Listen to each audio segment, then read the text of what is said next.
শবে বরাতের কোনো আমল আছে কিনা, শবে বরাতের রোজা ও নামাজের নিয়ম কি? সবচেয়ে বহুল জিজ্ঞাসিত প্রশ্ন এখনকার। শবে বরাত আসছে, যেটাকে আসলে হাদিসের ভাষ্যে বলা হয়েছে মধ্য শাবানের রাত, শবে বরাত না। এটার হাদিসের ভাষ্যের নাম কি? মধ্য শাবানের রাত। এই মধ্য শাবানের রাত বা মধ্য শাবানের রজনী, এই রাতে যেটাকে আমরা শবে বরাত বলি, এই রাতের নামাজের নিয়ম কি? কয় রাকাত পড়তে হবে, কোন রাকাতে কোন সূরা কতবার পড়তে হবে, এটা বহুল জিজ্ঞাসিত একটা প্রশ্ন। এবং এ ব্যাপারে আমরা অনেকে জানি যে শবে বরাতের নামাজে এত রাকাত পড়তে হবে, সেখানে সূরা কুল হুয়াল্লাহু ইখলাস এতবার পড়তে হবে, ইত্যাদি ইত্যাদি। লাইলাতুল কদর ছাড়া অন্য যে সমস্ত রাতের ফজিলত আছে, এর মধ্যে 10টা রাতের কথা আল্লাহ তাআলা শপথ করেছেন, ওয়াল ফাজরি ওয়া লায়ালিন আশর। সে 10টা রাত হলো জিলহজের প্রথম দশক। খবরও নেই আমাদের দেশে মানুষের, যে রাতগুলো শপথ আল্লাহ কোরআনে করছেন, কত ফজিলতপূর্ণ। কিন্তু জিলহজের প্রথম দশকের রাতের কোনো বিশেষ ফজিলতের কথা আমরা কয়জনে জানেন? যাই হোক, মধ্য শাবান রজনীর কথা আমরা বেশি জানি শুধু না, সবচেয়ে বেশি আমরা এ রাতে ইবাদতের চেষ্টা করি। সবচেয়ে বেশি চেষ্টা তো হওয়া উচিত হলো লাইলাতুল কদরে। এর পাশাপাশি যদি কেউ মধ্য শাবানের রাতে আল্লাহ তাআলার ক্ষমা লাভের চেষ্টা করে, সেটা দর্শনীয় না, সেটা জায়েজ। এ রাতের এতটুকু ফজিলত অবশ্যই প্রমাণিত যে আল্লাহ রাব্বুল আলামিন এ রাতে হিংসুক ছাড়া, মুশরিক ছাড়া বাকি মানুষগুলোকে সাধারণ ক্ষমা ঘোষণা করেন। অতএব এ রাতের একেবারে কোনোই ফজিলত নেই, ব্যাপারটা সেরকম না। বিভিন্ন হাদিসের আলোকে এটুকু অন্তত সাব্যস্ত হয় যে আল্লাহ তাআলা হিংসুক এবং আপনার মুশরিক ছাড়া, মানুষের পিছিয়ে লাগে শত্রুতা, এই মানুষরা বাকি মানুষকে মাফ করে। তাহলে মধ্য শাবানের রাত বা যেটাকে শবে বরাত বলছি আমরা, এই রাতের মূল আমলই হলো, এটাকে কেন্দ্র করে মূল আমলই হলো নিজেকে শিরক এবং হিংসা থেকে পরিচ্ছন্ন করা, সাধারণ ক্ষমার উপযুক্ত করা। এটা হলো মূল আমল, বাস।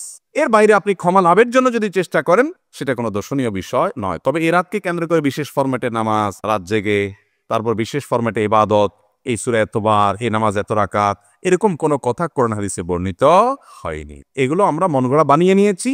এবং যদি এরকম কোনো ফরম্যাট আমরা ঠিক করে নিয়ে সেভাবে ইবাদত করাটাকে আমরা এ রাতের আমল, শরিয়া সিদ্ধ আমল মনে করি বা সুন্নাহ আমল মনে করি বা কোরআন নির্দিষ্ট আমল মনে করি, তাতে বেদাতে পর্যবসিত হবে। অতএব বাড়াবাড়ি এবং ছাড়াছাড়ি এই দুইটাই আমাদেরকে পরিহার করতে হবে। যতটুকু আছে ততটুকু আমরা আমল করব এবং এসে আমল অনুযায়ী আমরা চলার চেষ্টা করব। শবে বরাতে সবচেয়ে বেশি মানুষ মসজিদে কেন ভিড় জমায় বলেন তো?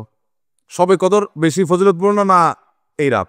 শবে কদর কোনো তুলনা আছে শবে কদরের সাথে কোনোটার? কিন্তু শবে কদরে কি এত মানুষ ইবাদত বন্দেগী করার চেষ্টা করে শবে বরাতে যত করে? কারণ কি? বৃষ্টির জন্য বলে।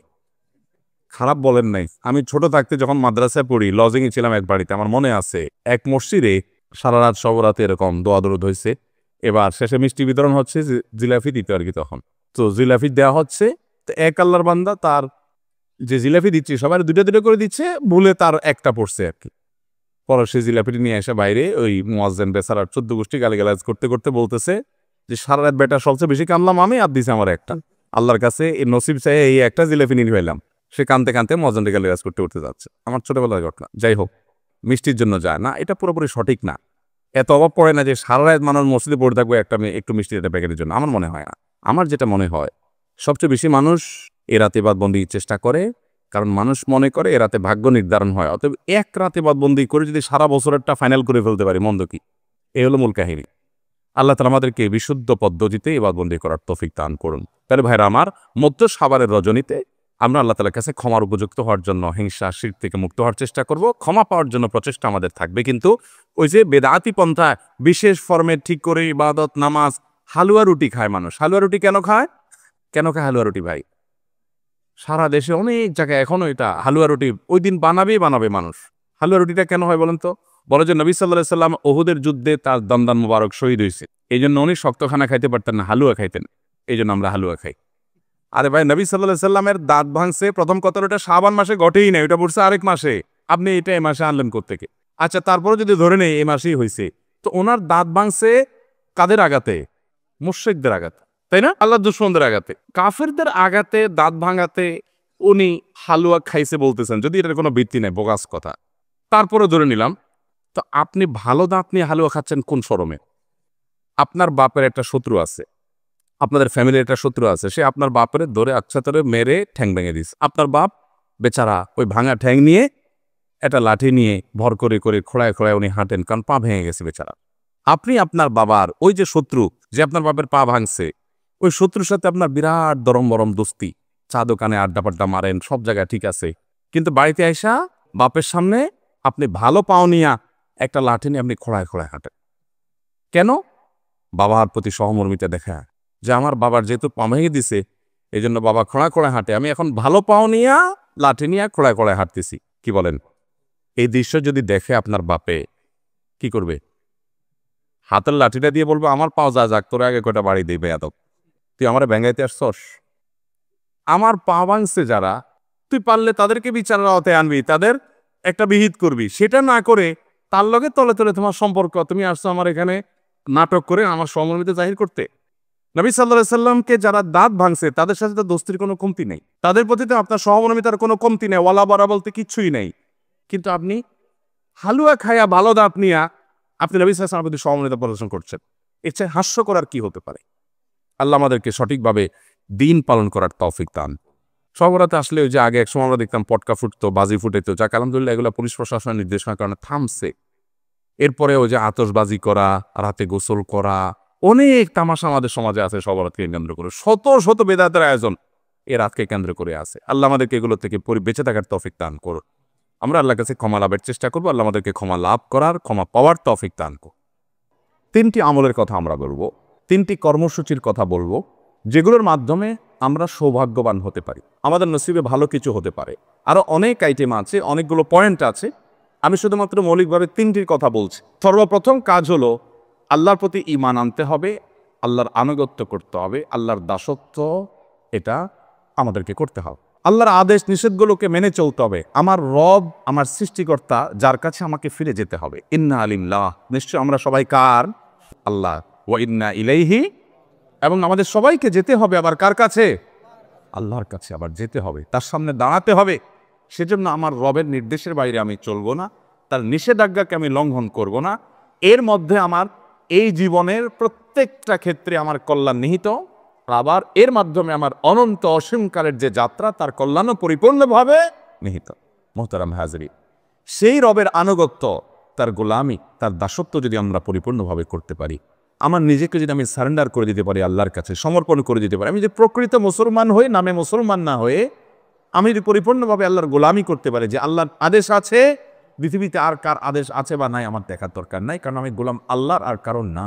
আমি বলেছি আশহাদু আল্লা ইলাহা ইল্লাল্লাহ, আল্লাহ ছাড়া সত্যিকারের মাবুদ আর কেউ নাই, হতে পারে না। অতএব নির্দেশ আমি যদি তার পাই, তাহলে আর কারো নির্দেশ আছে কি নাই সেটা আমার দেখার কোনো প্রয়োজন। এটাই হলো ইমানের দাবি। আল্লাহ যদি কোনো বিষয় নিষেধ করেন, তাহলে সেই নিষেধাজ্ঞা আমি লঙ্ঘন করব না। তাতে কে খুশি হবে কে নাখুশ হবে, কোনটা আমার টিকবে কোনটা টিকবে না, সেটাও আমার দেখার দরকার না। এটা হলো আপনার ইমানের দাবি। আর যদি বলেন না, এক্ষেত্রে আমি কম্প্রোমাইজ করব, নানান দিক বিবেচনা করব, নানান মানসিকতা শুনবো, নানান দিক চলে দেখে তারপর ডিসিশন নিব, তাহলে আপনি নামে মুসলমান হতে পারেন, আপনি প্রকৃত অর্থে মুসলমান হতে পারেন। মুসলমান মানেই হলো আত্মসমর্পণকারী আল্লাহ রাব্বুল আলামিনের কাছে। মোহতারাম হাজিরি, অতএব আমাদের ভাগ্য সুপ্রসন্ন হবে, আমাদের ভাগ্যে ভালো কিছু লেখা হবে যদি আমরা আল্লাহ রাব্বুল আলামিনের আনুগত্য সঠিকভাবে যথাযথভাবে করতে পারি। যে যত বেশি করতে পারবো তার নসিব তত ভালো হবে দুনিয়াতে এবং আখিরাত। ভাগ্যে ভালো কিছু থাকা, এটার মিনিংটা আমরা অনেকে বুঝতে ভুল করি। আমরা মনে করি অনেক টাকা পয়সার মালিক হয়ে গেলে, অনেক ব্যাংক ব্যালেন্স হয়ে গেলে, অনেক জমি জমা হয়ে গেলে আমার ভাগ্য ভালো। আর জমি জমা হয় নাই, ব্যাংক ব্যালেন্স হয় নাই, টাকা পয়সা হয় নাই, সহায় সম্পদ বেশি হয় নাই, তার মানে আমার ভাগ্য খারাপ। ভাগ্য ভালো এবং মন্দকে এইভাবে যারা সংজ্ঞায়িত করেন তারা স্পষ্টত ভুলের মধ্যে আছে। বহু মানুষ সম্পদের মালিক হয়েছেন, বহু মানুষ বড় বড় চেয়ারের অধিকারী রয়েছেন, বহু মানুষ অনেক সম্মানজনক জায়গায় গিয়েছেন, কিন্তু তিনি সুখে নাই, শান্তিতে নাই, দুঃখে আছেন, পেরেশানিতে আছেন। এরকম দৃষ্টান্ত কি বুড়ি বুড়ি আছে না নাই?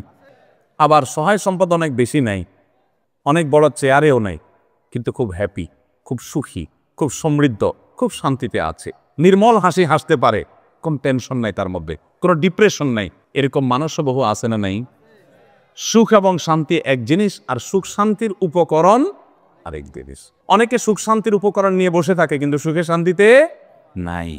একজনকে দেখা যায় ব্যাংকের ক্যাশিয়ার মানুষ, সারাদিন টাকা গনে, বান্ডিল বান্ডিল, হাজার হাজার, লক্ষ লক্ষ, কোটি কোটি।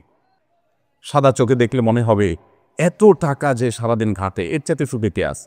ওই বেচারা জানে যে টাকার গন্ধ কত মারাত্মক, ওই বেচারা জানে যে সারাদিনে ঘাটাঘাটির কারণে কত জীবাণু, রোগ বালাই, টেনশন, পেরেশানি, হাসি, তারপরে আপনার অ্যালার্জি, নানা রকমের অসুখ বিসুখ ও জানে। সে বেচারা জানে যে এই টাকা ঘাটাঘাটিতে কোনো সুখ তার উল্লেখযোগ্য নাই। তারই আরেকজন সহকর্মী হয়তো ক্যাশিয়ার না, টাকা হাতানোর চাকরি নাই, ওই বেচারা তার চাইতে অন্তত ভালো আছে, সেটা জানে যে টাকার গন্ধ শোকা লাগে না, অ্যালার্জি হয় না, হাসি কাশি হয় না, অন্তত তার চাইতে ভালো আছে। কিন্তু সাদা চোখে দেখলে মনে হয় আরে বাবা এত টাকার ভিতরে আছে, এর চেয়ে বেশি সুখী কে আছে ভাইরা আমার। আল্লাহ রাব্বুল আলামিন আমাদেরকে সুখ, প্রকৃত সুখ কোন পথে সেটি বোঝার তৌফিক দান করুন। যাই হোক, তো বলছিলাম ভাগ্য সুপ্রসন্ন হওয়ার জন্য প্রথম আমল হলো আল্লাহ রাব্বুল আলামিনের দাসত্ব করা, আল্লাহর গোলামি করা। যে যতটা করবে আল্লাহ তাকে তখন সুখী করবেন। এটা আমার কথা নয়, কোরআনের ওয়াদা। আল্লাহ বলছেন ওয়ালাউ আন্না আহলাল কুরা আমানু ওয়াত্তাকাউ, জনপদের লোকেরা যদি ঈমান আনে এবং তাকওয়া অবলম্বন করে। তাকওয়া কি ভাই? তাকওয়া হলো আল্লাহ যা নিষেধ করেছেন সেটা থেকে আল্লাহর ভয়ে বেঁচে থাকা, আল্লাহর যা আদেশ করেছেন আল্লাহর নির্দেশের প্রতি সম্মান রেখে সেটা নির্দেশটা পালন করা, আল্লাহর আদেশগুলোকে মেনে চলা, এটাই তাকওয়া। এই তাকওয়া যদি কোনো জনপদের লোকেরা অবলম্বন করে ঈমান আনার পর, আগে ঈমান থাকতে হবে, ঈমান থাকার পর যদি এই কাজটা করে, আল্লাহ বলেছেন ওয়াদা লাফাতাহনা আলাইহিম বারাকাতিম মিনাস সামাই ওয়াল আরদ, নবমণ্ডল এবং ভূমণ্ডল থেকে বরকতের সমস্ত দুয়ার আল্লাহ তাআলা বলেছেন আমি খুলে দিব। আল্লাহ তাআলা কল্যাণ দান করবেন, আল্লাহ তাআলা সুখ দিবেন, শান্তি দিবেন আল্লাহর গোলামের মধ্যে। মুহতারাম হাজরি, অন্য আয়াতে সূরা নাহলের 97 নম্বর আয়াতে আল্লাহ বলেছেন মান আমিলা সালিহাম মিন যাকারিন আও উনসা ওয়া হুয়া মুমিন, যদি কেউ ঈমানদার অবস্থায় আল্লাহর বিশ্বাসী বান্দা হয়ে পরিপূর্ণ ঈমানটা ঠিক রেখে আকীদা বিশুদ্ধ করে সে যদি নেক আমল করে, সে হোক নারী হোক পুরুষ, সমান অধিকারের ক্ষেত্রে হোক নারী হোক পুরুষ, যেই হোক না কেন, যদি ঈমানের পরে সৎকর্ম সম্পাদন করে, 5 ওয়াক্ত সালাত আদায় করে, হালাল হারাম মেনটেন করে চলে, পর্দা মেনটেন করে চলে, আখলাক সুন্দর করে, নবী সাল্লাল্লাহু আলাইহি ওয়াসাল্লামের সুন্নাহকে মেনে চলে, এক কথা করে এবং হাদিসকে যদি অনুসরণ করে, আল্লাহ রাব্বুল আলামিনের ওয়াদা হলো ফালানুহজিয়ান্নাহু হায়াতান তাইয়্যিবা, তাকে দুনিয়াতে আমি পবিত্র জীবন দান করব। যদি কেউ নেক আমল করে, আল্লাহর ওয়াদা হলো আল্লাহ সুবহানাহু ওয়া তাআলা তাকে পবিত্র জীবন দান করবেন, সুখের জীবন দান করবেন। সে নির্মল পরিচ্ছন্ন ফ্রেশ জীবন উদযাপন করবে, উপভোগ করবে। ওয়ালা নাজজিয়ান্নাহুম আজরাহুম বিআহসানি মা কানু ইয়ামালুন, দুনিয়াতে যে সে আমল করেছিল এর জন্য আল্লাহ বলছেন যে আমি তাকে অবশ্যই অবশ্যই তার কর্মের সর্বোত্তম বিনিময় দান করব আখিরাতের জান্নাতের মাধ্যমে। তাহলে এই আয়াতগুলো বলছে যে আমরা যদি নেক আমল করি, ভালো কাজ করি, আমাদের ভাগ্য সুপ্রসন্ন হবে ইনশাআল্লাহ।